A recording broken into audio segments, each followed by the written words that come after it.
ഇതുവരെയുള്ളതിൽ ഏറ്റവും ഉയർന്ന സംഖ്യയാണ് ഇന്ന് സംസ്ഥാനത്ത് കോവിഡ് സ്ഥിരീകരിച്ചവർ. 84 പേർക്കാണ് ഇന്ന് രോഗം സ്ഥിരീകരിച്ചത്. ഇതിൽ 5 പേരൊഴികെ രോഗം ബാധിച്ചവരെല്ലാം സംസ്ഥാനത്തിന് പുറത്തുനിന്ന് വന്നവരാണ്. 31 പേർ വിദേശത്ത് നിന്ന്, 48 പേർ മറ്റ് സംസ്ഥാനങ്ങളിൽ നിന്ന്. പരിശോധനാ ഫലം 3 പേർക്ക് ഇന്ന് നെഗറ്റീവായി. ഇന്നൊരു മരണവുമുണ്ടായി. തെലങ്കാന സ്വദേശിയായ അഞ്ജയ്യാണ് മരണമടഞ്ഞത്. തെലങ്കാനയിലേക്ക് പോകേണ്ട അദ്ദേഹവും കുടുംബവും 22-ന് രാജസ്ഥാനിൽ നിന്നുള്ള ട്രെയിനിൽ തെറ്റിക്കയറി തിരുവനന്തപുരത്ത് എത്തുകയായിരുന്നു. അപ്പോൾ പോസിറ്റീവായവരുടെ ജില്ല തിരിച്ച് നോക്കിയാൽ കാസർഗോഡ് 18, പാലക്കാട് 16, കണ്ണൂർ 10, മലപ്പുറം 8, തിരുവനന്തപുരം 7, തൃശ്ശൂർ 7, കോഴിക്കോട് 6, പത്തനംതിട്ട 6, കോട്ടയം 3, കൊല്ലം, ഇടുക്കി, ആലപ്പുഴ 1 വീതം. പോസിറ്റീവായവരിൽ 31 പേർ മഹാരാഷ്ട്രയിൽ നിന്ന് വന്നവരാണ്. തമിഴ്നാട് 9, കർണാടക 3, ഗുജറാത്ത് 2, ഡൽഹി 2, ആന്ധ്ര 1, സമ്പർക്കത്തിലൂടെ 5. മലപ്പുറം, കോഴിക്കോട്, കണ്ണൂർ 1 വീതം പരിശോധനാ ഫലം നെഗറ്റീവായി. ഇതുവരെ 1088 പേർക്കാണ്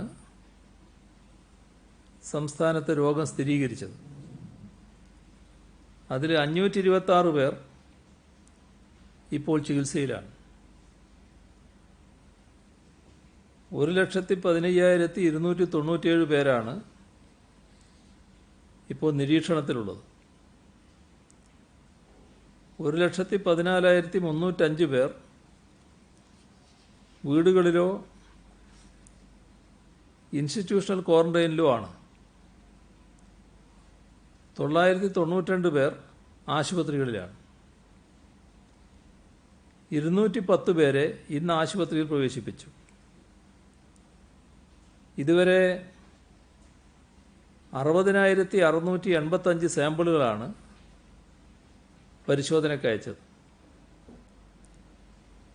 58,460 എണ്ണം രോഗബാധയില്ല എന്നുറപ്പാക്കിയിട്ടുണ്ട്. സെന്റിനൽ സർവൈലൻസിൻ്റെ ഭാഗമായി ഇതുവരെ മുൻഗണനാ വിഭാഗത്തിൽപ്പെട്ട 9,937 സാമ്പിളുകളാണ് ശേഖരിച്ചത്. അതിൽ 9,217 നെഗറ്റീവായിട്ടുണ്ട്. ആകെ 82 ഹോട്ട്സ്പോട്ടുകളാണ് സംസ്ഥാനത്ത് ഇപ്പോഴുള്ളത്. ഇന്ന് പുതുതായി 6 ഹോട്ട്സ്പോട്ട്.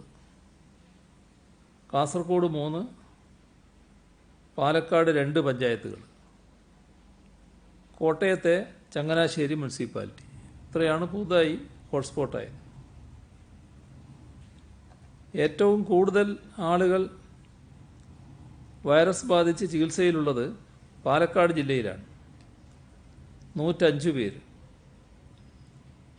കണ്ണൂരിൽ 93 പേര്. കാസർഗോഡ് 63, മലപ്പുറത്ത് 52.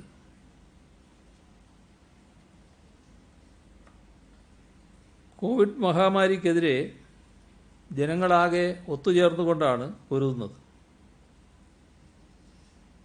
നാം അടുത്ത കാലത്ത് രൂപം കൊടുത്ത സാമൂഹ്യ സന്നദ്ധ സേനയിലെ വളണ്ടിയർമാർ ഈ പോരാട്ടത്തിൽ തികഞ്ഞ അർപ്പണബോധത്തോടെ രംഗത്തുണ്ട്. അത് കേരളത്തിന് അഭിമാനകരമായ കാര്യമാണ്. പ്രാദേശിക തലത്തിൽ പോലീസിനൊപ്പം പെട്രോളിങ്ങിലും അതുമായി ബന്ധപ്പെട്ട പ്രവർത്തനങ്ങളിലും അവർ പങ്കാളികളാണ്. ജനങ്ങൾക്ക് അവശ്യ മരുന്നുകൾ എത്തിക്കുക, വീടുകളിൽ ക്വാറന്റൈനിൽ കഴിയുന്നവരെ നിരീക്ഷിക്കുക, ഇത്തരം സേവനങ്ങൾ ആരോഗ്യ പ്രവർത്തകരോടൊപ്പം ഇവർ സ്തുത്യർഹമായി നിർവഹിക്കുന്നുണ്ട്. വയോജനങ്ങളെ സഹായിക്കുന്ന വയോമിത്രം പദ്ധതിയുമായി ബന്ധപ്പെട്ടും ഈ വളണ്ടിയർമാർ പ്രവർത്തിക്കുന്നു. ദുരന്ത പ്രതികരണത്തിൽ യുവജന ശക്തിയെ ഉപയോഗിക്കുക എന്ന ലക്ഷ്യത്തോടെയാണ് ഈ വർഷം ആദ്യം സാമൂഹ്യ സന്നദ്ധ സേന രൂപീകരിക്കാൻ തീരുമാനിച്ചത്. ജനസംഖ്യയിലെ 100 പേർക്ക് ഒരു വളണ്ടിയർ എന്ന നിലയിൽ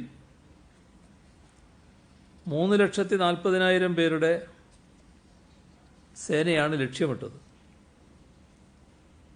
ഇതിനകം 3,37,000 പേർ രജിസ്റ്റർ ചെയ്ത് കഴിഞ്ഞു. മിക്കവാറും എല്ലാ തദ്ദേശഭരണ സ്ഥാപനങ്ങളിലും സാമൂഹ്യ സന്നദ്ധ സേനയുടെ സാന്നിധ്യമുണ്ട്. കോവിഡ് പ്രതിരോധത്തിന് വാർഡ് തല സമിതികളുമായി ബന്ധപ്പെട്ട് വളണ്ടിയർമാർ പ്രവർത്തിക്കണമെന്ന് നേരത്തെ തീരുമാനിച്ചിരുന്നു. പ്രാദേശിക സ്വയംഭരണ സ്ഥാപനങ്ങളാണ് ഇവരുടെ പ്രവർത്തനങ്ങൾ ഏകോപിപ്പിക്കേണ്ടത്. ദുരന്ത പ്രതികരണ രംഗത്ത്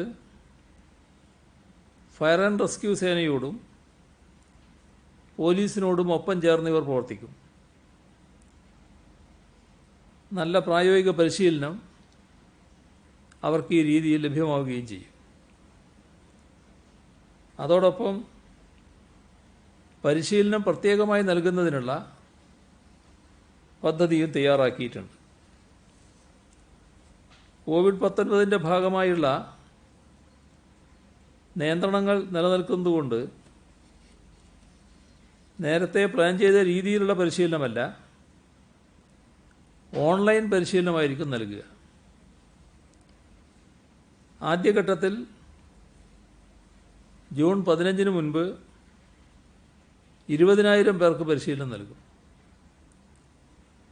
ജൂലൈ മാസം 80,000 പേർക്ക്, ആഗസ്റ്റിൽ 1,00,000 പേർക്കും പരിശീലനം നൽകും. മഴക്കാലത്തെ കെടുതികൾ നേരിടുന്നതിനും വളണ്ടിയർ സേനയുടെ സേവനം ഉപയോഗിക്കും. ഞായറാഴ്ച ശുചീകരണ ദിനമായി ആചരിക്കുമെന്ന് നേരത്തെ പറഞ്ഞിരുന്നല്ലോ. ശുചീകരണത്തിൽ മറ്റു വിഭാഗങ്ങളോടൊപ്പം സന്നദ്ധ സേനയും രംഗത്തുണ്ടാകും. കോവിഡ് രോഗത്തിൽ നിന്ന് പ്രായമായവരെയും കുട്ടികളെയും മറ്റ് രോഗങ്ങൾ ബാധിച്ചവരെയും സംരക്ഷിക്കുന്നതിന് ഇവർക്ക് നല്ല പങ്ക് വഹിക്കാൻ കഴിയും. 2018 മഹാപ്രളയത്തിലും 2019 കാലവർഷക്കെടുതിയിലും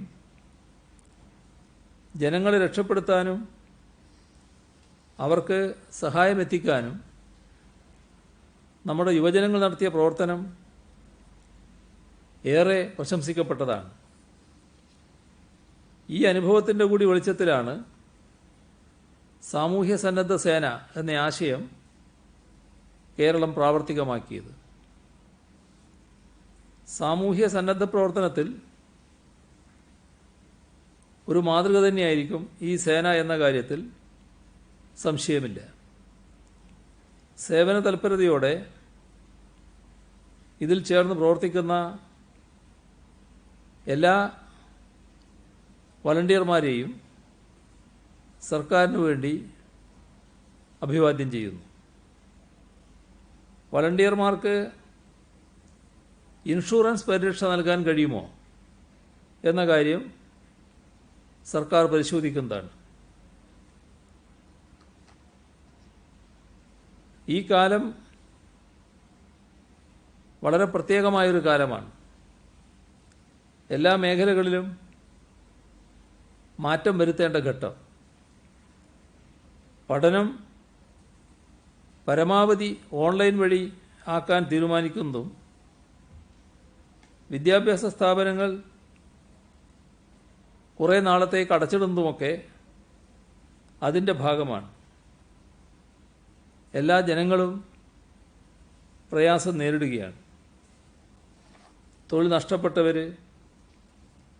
വരുമാന മാർഗങ്ങൾ അടഞ്ഞവർ, ഇതെല്ലാമാണ് നമ്മുടെ നാട്ടിൽ കാണാൻ കഴിയുക. ഈ ഘട്ടത്തിൽ അത്തരം ജനങ്ങളെ സഹായിക്കുക, അവരുടെ ഭാരം ലഘൂകരിക്കുക, ഇതാവണം ഓരോരുത്തരുടെയും ലക്ഷ്യം. അതിന് വിരുദ്ധമായ ചില പ്രവണതകളെങ്കിലും കാണാൻ കഴിയുന്നുണ്ട്. അതിലൊന്നാണ് ചില സ്വകാര്യ സ്കൂളുകൾ ഫീസ് കുത്തനെ കൂട്ടിയെന്ന പരാതി. വലിയ തുക ഫീസിനത്തിൽ ഉയർത്തുകയും അതടച്ചതിൻ്റെ രസീതുമായി വന്നെങ്കിൽ മാത്രമേ അടുത്ത വർഷത്തേക്കുള്ള പുസ്തകങ്ങൾ തരികയുള്ളൂ എന്ന് പറയുകയും ചെയ്ത സ്വകാര്യ സ്കൂളുകളുണ്ട് എന്ന് പരാതി വരുന്നുണ്ട്. ഇത് ഒരു ദുർഘടഘട്ടമായതിനാൽ ഒരു സ്കൂളും ഫീസ് ഈ ഘട്ടത്തിൽ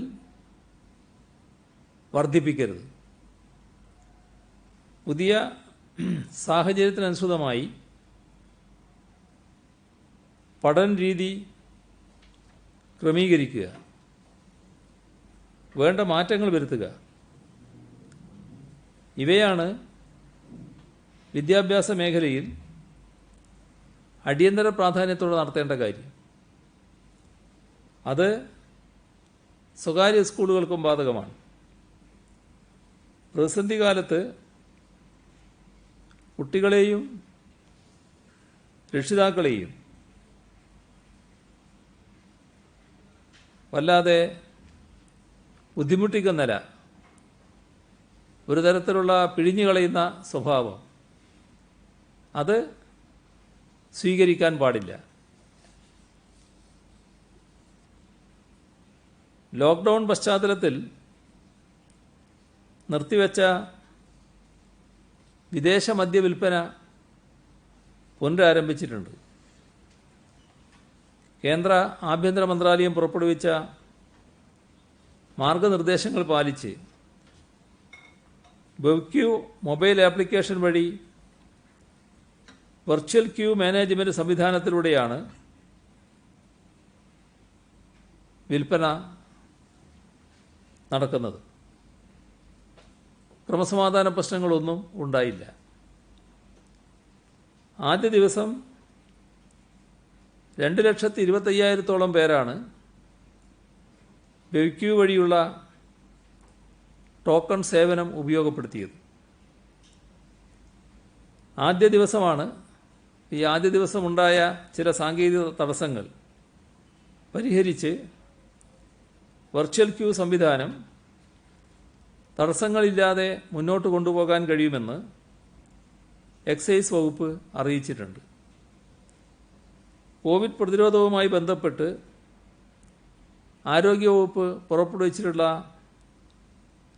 മാനദണ്ഡങ്ങൾ കർശനമായി പാലിച്ചാണ് വിദേശ മദ്യവിൽപ്പന പുനരാരംഭിച്ചത്. ബെവ്കോയുടെ ആപ്പ് നിലവിൽ വരുന്നതിന് മുൻപ് തന്നെ വ്യാജ ആപ്പ് പ്ലേ സ്റ്റോറിൽ ലഭ്യമായത് സംബന്ധിച്ച് അന്വേഷണം നടത്താൻ പോലീസ് ആസ്ഥാനത്തെ ഹൈടെക് ക്രൈം എൻക്വയറി സെല്ലിനെ ചുമതലപ്പെടുത്തി. ഇത്തരം സംഭവങ്ങളിൽ കുറ്റക്കാരെന്ന് കാണുന്നവർക്കെതിരെ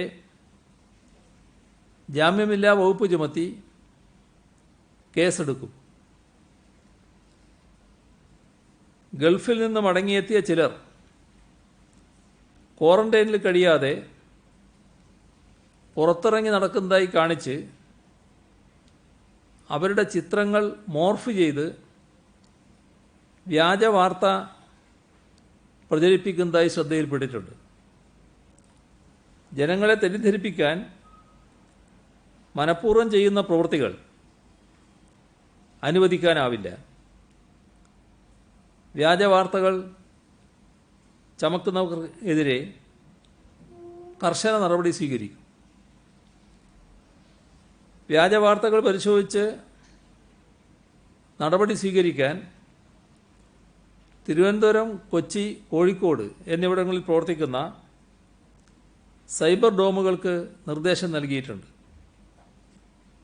കോവിഡിനെക്കുറിച്ച് പരിഭ്രാന്തി സൃഷ്ടിക്കുന്ന തരത്തിൽ വ്യാജ വാർത്തകൾ ചമക്കുന്നവർക്കെതിരെ ജാമ്യമില്ലാ വകുപ്പുകൾ ചുമത്തി നടപടിയെടുക്കും. മാസ്ക് ധരിക്കാത്ത 3251 സംഭവങ്ങൾ സംസ്ഥാനത്ത് ഇന്നലെ റിപ്പോർട്ട് ചെയ്തു. ക്വാറന്റൈൻ ലംഘിച്ച 6 പേർക്കെതിരെ ഇന്ന് കേസെടുത്തു. കേരളത്തിൻ്റെ കോവിഡ് പ്രതിരോധം വ്യത്യസ്തമാകുന്നത് ജനങ്ങളുടെയും സർക്കാരിൻ്റെയും ഐക്യത്തിൻ്റെ ബലത്തിലാണ്. അതുകൊണ്ടാണ് ലോകത്തിൻ്റെ ശ്രദ്ധ ഇങ്ങോട്ട് തിരിയുന്നത്. എന്നാൽ അതിനെ വികൃതമായി ചിത്രീകരിക്കാൻ ചില കേന്ദ്രങ്ങൾ ബോധപൂർവം ശ്രമിക്കുകയാണ്. ICMRൻ്റെ മാർഗനിർദ്ദേശങ്ങൾ പൂർണ്ണമായ അർത്ഥത്തിൽ പാലിച്ച് കോവിഡ് വ്യാപനം തടയാൻ ശ്രമിക്കുന്ന സംസ്ഥാനമാണ് കേരളം. കേന്ദ്ര ആരോഗ്യ മന്ത്രാലയം തന്നെ ഇത് അംഗീകരിക്കുകയും കേരളത്തിൻ്റെ പ്രവർത്തനത്തെ പരസ്യമായി അഭിനന്ദിക്കുകയും ചെയ്തതാണ്. കേരള മാതൃക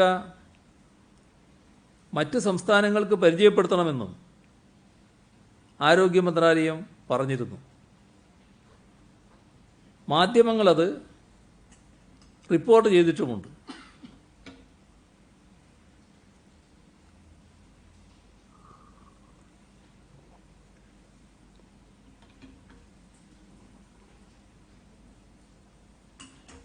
കോവിഡ്-19 മഹാമാരി പൊട്ടിപ്പുറപ്പെടുമ്പോൾ ആലപ്പുഴയിലെ വൈറോളജി ഇൻസ്റ്റിറ്റ്യൂട്ടിൽ മാത്രമാണ് സ്രവ പരിശോധനയുണ്ടായിരുന്നത്. എന്നാൽ സംസ്ഥാന സർക്കാർ നിരന്തരമായി ശ്രമിച്ച് സർക്കാർ മേഖലയിൽ 15 സ്ഥാപനങ്ങളിൽ ടെസ്റ്റിംഗ് സൗകര്യം ഏർപ്പെടുത്തി. അവയ്ക്ക് ICMRൻ്റെ അംഗീകാരവും നേടിയെടുത്തു. മാത്രമല്ല 5 സ്വകാര്യ ലാബുകൾക്കും ഇപ്പോൾ ടെസ്റ്റിംഗ് അംഗീകാരമുണ്ട്. ആദ്യഘട്ടത്തിൽ കേരളത്തിന് വളരെ കുറച്ച് ടെസ്റ്റ് കിറ്റുകളെ ICMRൽ നിന്നും ലഭിച്ചിരുന്നുള്ളൂ. എന്നാൽ ICMR മാർഗനിർദ്ദേശപ്രകാരമുള്ള ടെസ്റ്റിങ്ങിന് ഒരു തടസ്സവും ഉണ്ടായില്ല. ലഭിച്ച കിറ്റുകൾ നാം ശ്രദ്ധയോടെ വിനിയോഗിച്ചു. ഇപ്പോൾ പുറത്തുനിന്ന് ആളുകൾ വരാൻ തുടങ്ങിയതോടെ കൂടുതൽ ടെസ്റ്റിൻ്റെ ആവശ്യം വന്നിരിക്കുകയാണ്. അത് കണക്കിലെടുത്ത് ടെസ്റ്റുകൾ വർദ്ധിപ്പിച്ചു. ദിവസം ശരാശരി 3000 ടെസ്റ്റുകളാണ് ഇനി ചെയ്യുന്നത്. ടെസ്റ്റ് ചെയ്യുന്നതിന് സാധാരണ നിലയിൽ പാലിക്കേണ്ട മാനദണ്ഡങ്ങൾ പാലിച്ചുകൊണ്ടാണ് ടെസ്റ്റ് നടത്തുന്നത്. ICMRൻ്റെ കൃത്യമായ മാർഗനിർദ്ദേശം ഇതിനുണ്ട്. അത് കാര്യക്ഷമതയോടെ ICMRൻ്റെ മാർഗനിർദ്ദേശം പാലിച്ചുകൊണ്ട് തന്നെയാണ് ഇവിടെ ചെയ്യുന്നത്. വ്യാപകമായി ആൻറ്റിബോഡി ടെസ്റ്റ് നടത്താൻ നാം തീരുമാനിച്ചിരുന്നു.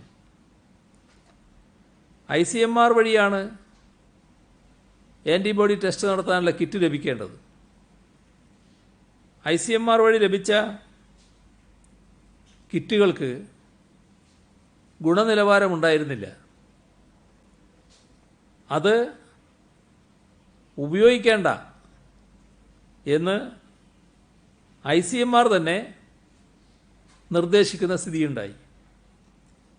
അത് കാരണമാണ് ആൻറ്റിബോഡി ടെസ്റ്റ് വ്യാപകമായി നടത്താൻ കഴിയാതിരുന്നത്. സമൂഹത്തിൽ രോഗം പടരുന്നുണ്ടോ എന്നറിയാനാണ് സെന്റിനൽ സർവൈലൻസ് ടെസ്റ്റ്. ഇത് കേരളത്തിൽ നല്ല നിലയിൽ നടത്തുന്നുണ്ട്. അതുകൊണ്ടാണ് അങ്ങനെ ടെസ്റ്റ് നടത്തിയാണ് സമൂഹവ്യാപനം ഉണ്ടായില്ല എന്ന് സർക്കാർ ഉറപ്പാക്കിയത്. എന്നാൽ ഇന്നത്തെ സാഹചര്യം വിലയിരുത്തിയാൽ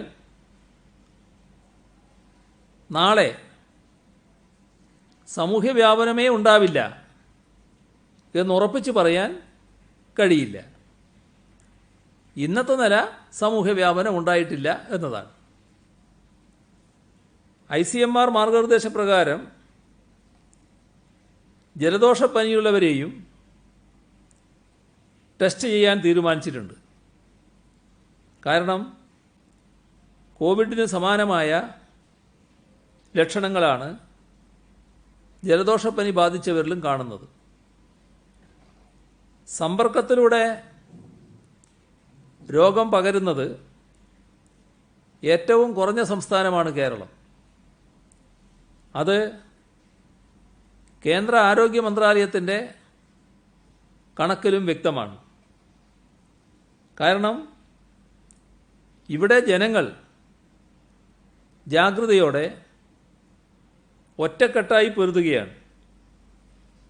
ഈ രോഗം ആർക്കെങ്കിലും ഒളിച്ചു വെക്കാനോ മറച്ചു വെക്കാനോ കഴിയില്ല. രോഗം ബാധിച്ചവർ ചികിത്സിച്ചില്ലെങ്കിൽ മരണത്തിനിടയാകും. കോവിഡ് ബാധിച്ച് ഏറ്റവും കുറഞ്ഞ തോതിൽ ആളുകൾ മരിച്ച സംസ്ഥാനങ്ങളിലൊന്ന് കേരളമാണ്. നമ്മുടെ മരണനിരക്ക് 0.5 ആണ്. ദേശീയ നിരക്ക് 2.89%. അവിടെയാണ് 0.5% നാം നിൽക്കുന്നത്. രോഗമുക്തി നേടുന്നവരുടെ കാര്യത്തിലും കേരളം മുന്നിലാണ്. വ്യാജ പ്രചരണങ്ങളിലൂടെയും കണക്കുകൾ പൂഴ്ത്തിവെക്കുന്നുവെന്ന് ആക്ഷേപിക്കുന്നതിലൂടെയും കേരളത്തിൻ്റെ ഈ മുന്നേറ്റത്തെ മറച്ചു വെക്കാനാവില്ല. ടെസ്റ്റുകളുടെ കണക്ക് തെറ്റായി പറഞ്ഞതിൻ്റെ പേരിൽ കേന്ദ്രം കുറ്റപ്പെടുത്തിയ സംസ്ഥാനങ്ങളുണ്ടാകാം. അതിലേതായാലും കേരളമില്ല. കേരളത്തെക്കുറിച്ച് അഭിനന്ദന വാക്കുകൾ മാത്രമേ കേന്ദ്ര ആരോഗ്യ മന്ത്രാലയത്തിൽ നടക്കം വന്നിട്ടുള്ളൂ.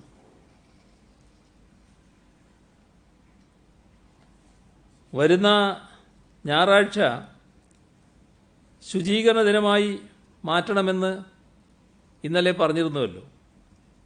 അത് വീടും പരിസരവും വൃത്തിയാക്കാൻ എല്ലാവരും അണിനിരക്കേണ്ട ഇടപെടലാണ്. മഴക്കാലപൂർവ്വ ശുചീകരണ പ്രവർത്തനങ്ങൾ കൂടുതൽ വിപുലമായി നടത്താനാവണം. കോവിഡിനൊപ്പം മഴക്കാലമാകുമ്പോൾ മറ്റ് പകർച്ചവ്യാധികൾ കൂടി വരാൻ സാധ്യതയുണ്ട്. ആ സാഹചര്യത്തിൽ മെയ് 30, 31,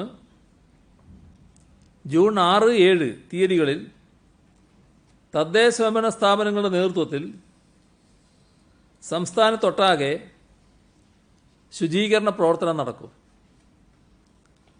ജനപ്രതിനിധികൾ, കുടുംബശ്രീ, ഹരിതകർമ്മസേന പ്രവർത്തകർ, സന്നദ്ധ പോർട്ടലിൽ രജിസ്റ്റർ ചെയ്ത സന്നദ്ധ പ്രവർത്തകർ, ഇവരുടെ എല്ലാം സേവനം ഇതിനുപയോഗപ്പെടുത്തും.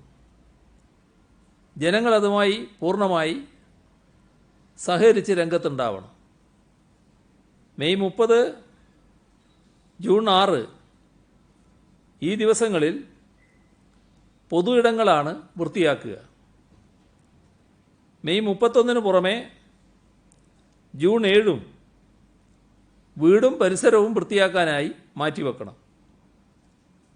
ഇതിന് പരമാവധി പ്രചരണം നൽകാൻ, എല്ലാവരിലേക്കും ഈ സന്ദേശം എത്തിക്കാൻ മാധ്യമങ്ങൾ തയ്യാറാകണമെന്നാണ് അഭ്യർത്ഥിക്കാനുള്ളത്. സംസ്ഥാനത്ത് വിവിധ ഭാഗങ്ങളിൽ ഇപ്പോൾ മഴ ലഭിക്കുന്നുണ്ട്. ഇത്തവണ ജൂൺ ആദ്യവാരത്തിൽ തന്നെ മൺസൂൺ ആരംഭിക്കുമെന്ന് കാലാവസ്ഥാ വകുപ്പ് മുന്നറിയിപ്പ് തന്നിട്ടുണ്ട്. സാധാരണയിൽ കൂടുതൽ മഴ ഇത്തവണയും പ്രതീക്ഷിക്കാവുന്നതാണ്. അടുത്ത 5 ദിവസവും മഴ തുടരാൻ സാധ്യതയുണ്ടെന്ന് കേന്ദ്ര കാലാവസ്ഥാ വകുപ്പ് അറിയിച്ചിട്ടുണ്ട്. അറബിക്കടലിൽ ന്യൂനമർദ്ദം രൂപപ്പെടാൻ സാധ്യതയുണ്ടെന്ന് കേന്ദ്ര കാലാവസ്ഥാ വകുപ്പ് അറിയിച്ചിരിക്കുന്നതിനാൽ ഇന്ന് അർദ്ധരാത്രി മുതൽ കേരള തീരത്തും തെക്ക് കിഴക്കൻ അറബിക്കടലിലും മത്സ്യബന്ധനം പൂർണ്ണമായി നിരോധിച്ചിരിക്കുന്നു.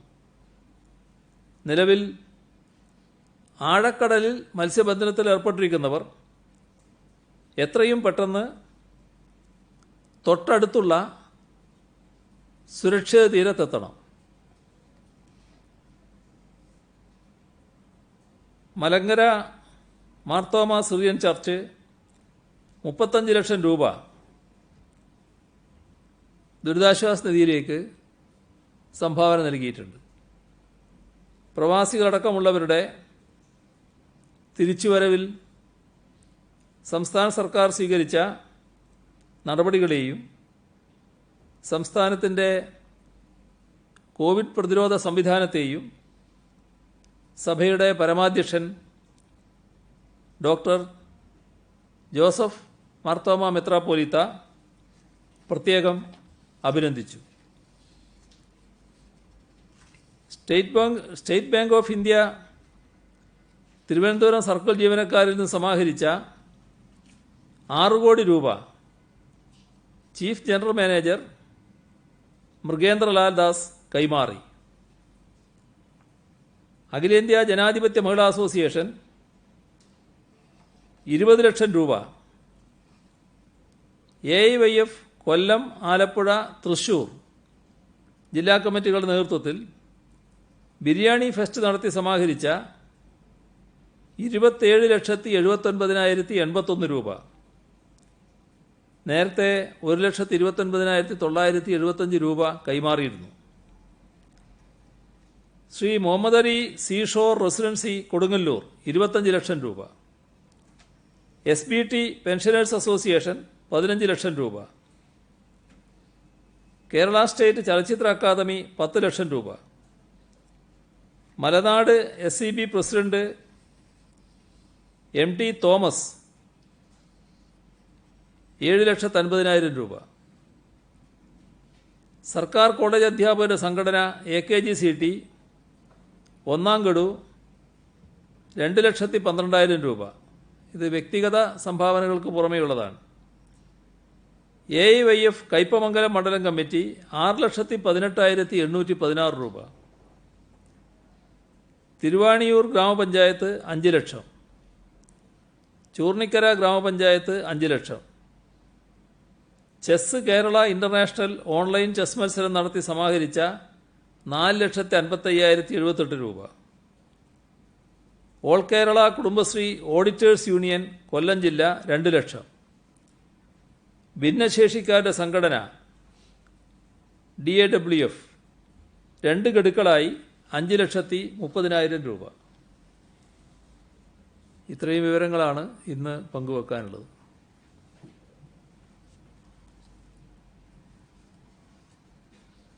കഴിഞ്ഞ ദിവസം പറഞ്ഞത് സമൂഹ വ്യാപനത്തിന്റെ വക്കിലാണ് കേരളം എന്നാണ്. ഇന്ന് പറഞ്ഞത് സമൂഹ വ്യാപനത്തിലേക്ക് പോകുമോ ഇല്ലയോ എന്ന് നമുക്ക് ഈ ഘട്ടത്തിൽ പറയാൻ കഴിയില്ല. അതിലേക്കാണ് നമ്മൾ പോകുന്നത് സൂചന CM നൽകുന്നുണ്ട്. അതായത് നമ്മൾ അതിലേക്ക് എത്തുന്നു എന്ന് കൃത്യമായ ഒരു സന്ദേശം ജനങ്ങൾക്ക് നൽകുകയാണ്. ഇപ്പോഴുള്ള നിയന്ത്രണം കൊണ്ട് ഈ സമൂഹ വ്യാപനത്തെ നമുക്ക് മറികടക്കാൻ കഴിയില്ലേ? തീർച്ചയായും സമൂഹ വ്യാപനം നമുക്ക് തടയാനാകും. നമ്മുടെ ഈ ജാഗ്രത നല്ലതുപോലെ പാലിക്കണം. ആ ജാഗ്രത തുറന്നാൽ സമൂഹ വ്യാപനം നമുക്ക് തടയാനാകും. ഇപ്പോഴും നമ്മൾ നോക്കിയാൽ നമ്മുടെ സമ്പർക്കത്തിലൂടെയുള്ള രോഗവ്യാപനം അധികരിച്ചിട്ടില്ല. രോഗികൾ കൂടിയിട്ടുണ്ട്, രോഗികളുടെ എണ്ണം വല്ലാതെ കൂടിയിട്ടുണ്ട്. പക്ഷേ ഞാൻ നേരത്തെ കണക്ക് പറഞ്ഞല്ലോ, അതിൽ മുഴുവൻ പുറത്തുനിന്ന് വന്ന രോഗികളാണ് കൂടുതൽ, നേരിട്ട് രോഗിയാവുകയാണ്, സമ്പർക്കത്തിലൂടെ വന്നതല്ല. അപ്പോൾ അതൊരു ആശാവഹമായ കാര്യം തന്നെയാണ്. നമുക്ക് പിടിച്ചു നിൽക്കാനാവുന്നുണ്ട്, തടയാനാവുമെന്ന ആത്മവിശ്വാസം തന്നെയാണ് അത് പകരുന്നത്. ഇന്നലെ പറഞ്ഞായിരുന്നു ഈ പ്രവാസികളുടെ ക്വാറന്റൈൻ ചെലവുമായി ബന്ധപ്പെട്ട് അതിന്റെ ഉത്തരവ് ഇതുവരെ ഇറങ്ങിയിട്ടില്ല. അതിന് വ്യക്തത വരാത്തത് എന്തുകൊണ്ടാണ്? അല്ല, ഇപ്പോൾ ഈടാക്കുന്നില്ലല്ലോ. ഈടാക്കുമ്പോൾ വലിയ ഉത്തരവ് ഉണ്ട്. പാവപ്പെട്ടവർക്ക് പൂർണ്ണമായും സൗജന്യമാണോ എന്നൊരു കൺഫ്യൂഷനാണ്. പല പത്രങ്ങളും പല രീതിയിലാണ് റിപ്പോർട്ട് ചെയ്തത്. പാർട്ടി പത്രത്തിൽ തന്നെ പൂർണ്ണ ചെലവ് സർക്കാർ വഹിക്കുമെന്ന് പറഞ്ഞിട്ടാണുള്ളത്. അപ്പൊ എന്താണ് അതൊരു പൂർണ്ണമായും സൗജന്യമാണോ അതോ എന്താ നിങ്ങൾക്ക് വേണ്ടത്?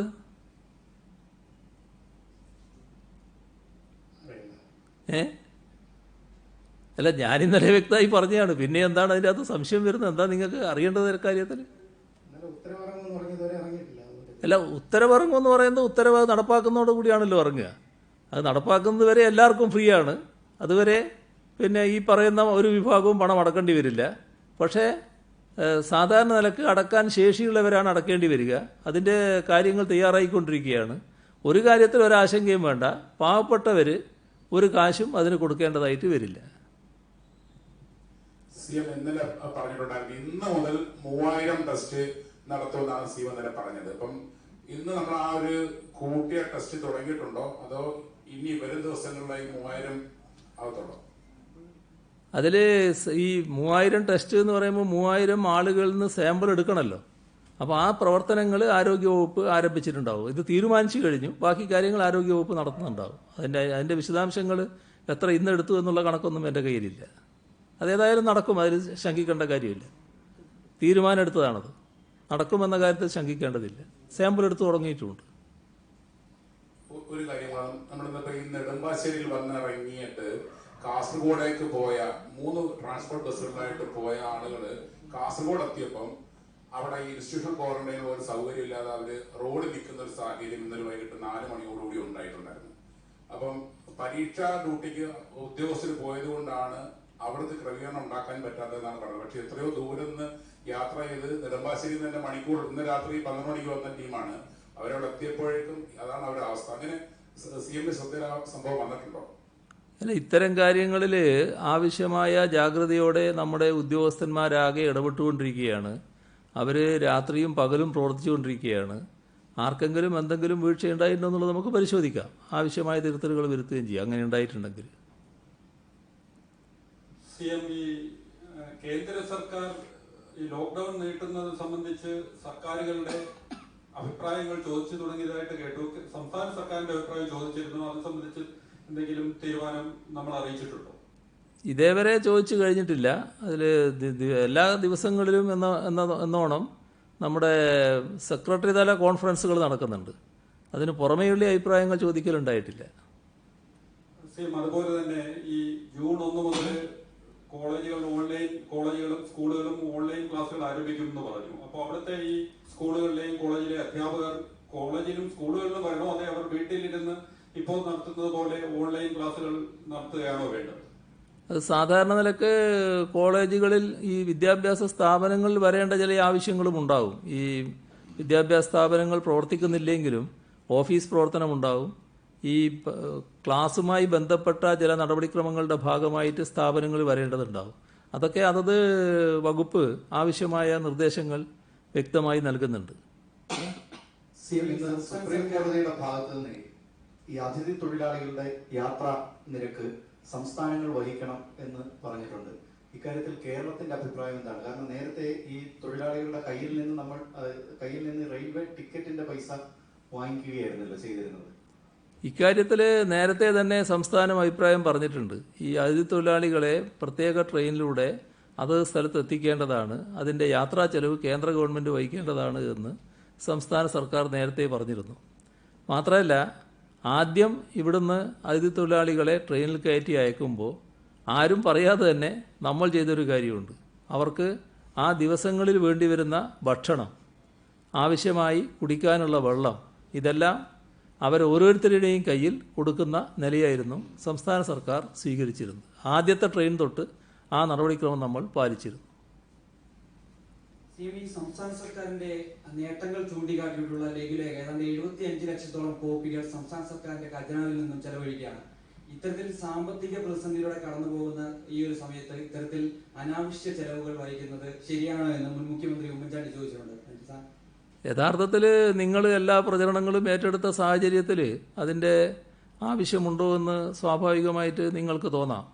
എങ്കിലും ഈ നമ്മുടെ മാധ്യമങ്ങൾ കാണാത്ത ആളുകളും കാണുമല്ലോ. അപ്പോൾ അവരുടെ കയ്യിൽ ഈ ലഘുലേഖയൊക്കെ കൊടുക്കുന്നത് നല്ലതല്ലേ, അങ്ങനെ ചെയ്യുന്നതാണത്.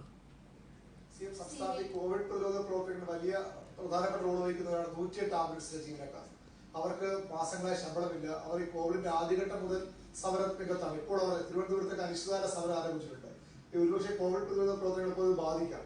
അതിനെന്തെങ്കിലും ഒരു തീർപ്പുണ്ടാക്കാൻ സർക്കാർ തീരുമാനമെടുക്കുമോ? മറ്റൊന്ന്, സംസ്ഥാനത്തെ ഗസ്റ്റ് അധ്യാപകർ, കോളേജുകളിലെ ഗസ്റ്റ് അധ്യാപകർ, അവർക്കും 6 മാസം മുതൽ 10 മാസം വരെ ശമ്പളം കിട്ടാത്ത അവസ്ഥയുണ്ട്. ഈ രണ്ട് കാര്യങ്ങളും ഇവിടെ ഈ 108 ആംബുലൻസിൻ്റെ കാര്യത്തിൽ ആ ആംബുലൻസിൻ്റെ നടത്തിപ്പുകാരുമായി ബന്ധപ്പെട്ട് ഉള്ള പ്രശ്നങ്ങൾ സാധാരണഗതിയിൽ നേരത്തെ ചർച്ച ചെയ്ത് പരിഹരിച്ചിട്ടുണ്ട്. അതിൻ്റെ ഭാഗമായി അവർക്ക് ആംബുലൻസിലെ ഡ്രൈവർമാർക്ക് ശമ്പളം കിട്ടാത്ത പ്രശ്നങ്ങൾ ഉണ്ടാകേണ്ടതില്ല.